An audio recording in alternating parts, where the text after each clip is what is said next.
मुश्किल क्या होती है यूपीएससी की सिविल सेवा में? 12 लाख बच्चे अप्लाई करते हैं। हर साल कितने बैठते हैं? करीब 6 लाख बच्चे बैठते हैं।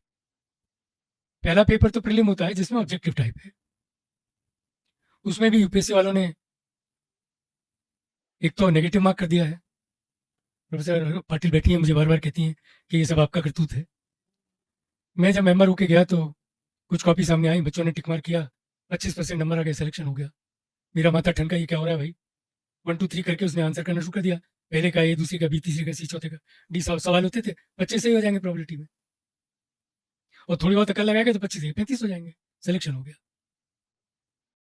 तो जो 75% है हमने उसमें नेगेटिव मार्क्स लगाए। नेगेटिव मार्क भी 1/4 नहीं किया, 1/3 किया, जिससे पेनल्टी थोड़ी ज़्यादा हो। तो रास्ता छोड़ा वो लोग जो अच्छा पढ़ के आए हैं, जो लोग समझ सकते हैं। समझना बहुत ज़रूरी है, रटना आवश्यक नहीं है। रटने के एग्जाम्पल दूंगा आपको। तो समझ के जब वो उत्तर करेंगे, उत्तर में भी और गजब किया। वो मेरी बैकग्राउंड आईआईटी की, आप पढ़ेंगे तो पता लगेगा। आईआईटी में भी आपको पता है जेई एग्जाम होता है। कितने लोग जानते हैं इसको? लोग कहते हैं बड़ा मुश्किल एग्जाम होता है। क्यों मुश्किल होता है वो? उसमें ऐसे ही होता है जैसे पीएससी में होता है। सवाल सीधा है, एक छोटी सी उसमें उन्होंने तिकड़म लगाई, वो घूम गया, है ना? तो यदि फंडामेंटल अच्छे हैं, आपने पढ़ा है और आपने उस तरह के सवाल किए हैं तो आप कर सकते हो। ऑब्जेक्टिव टाइम और भी गड़बड़ की उन्होंने। क्वेश्चन लिखा, 2 ब्लैंक छोड़े, दोनों ब्लैंक का आंसर करिए। टिक नहीं है। क्वेश्चन नंबर 1 पूरा पैरा है, 2 ब्लैंक है, 2 ब्लैंक भरेंगे, दोनों सही होंगे तो भी मार्क मिलेंगे। हो गया ना कम? अभी तक यूनिवर्सिटी क्या करती है? ए बी सी पे टिक करिए और लास्ट होता है none of the above. UPSC में ऐसा नहीं होता है। देखा ना क्वेश्चन पेपर? सब लोगों ने देख लिया है।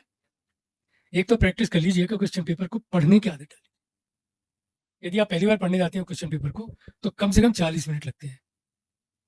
तो धीरे धीरे पढ़ने की जो आदत है, और पढ़ने का मतलब है कि कॉम्प्रीहेंड भी करना है, समझना है।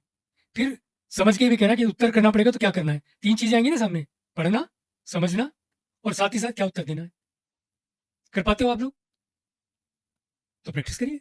ये तो नहीं बता रहे हैं ना ये बात। विषय पढ़ना इंपॉर्टेंट नहीं है, उसमें क्या प्रश्न पूछा है वो ज्यादा इंपॉर्टेंट है। और क्योंकि प्रश्न हर बार बदलता है, तो आप बहुत गारंटी से भी नहीं कह सकते कि पिछले बार वाले ठीक है। तो अच्छी किताबें पढ़िए, अपने नोट्स बनाइए, अपनी भाषा में लिखिए।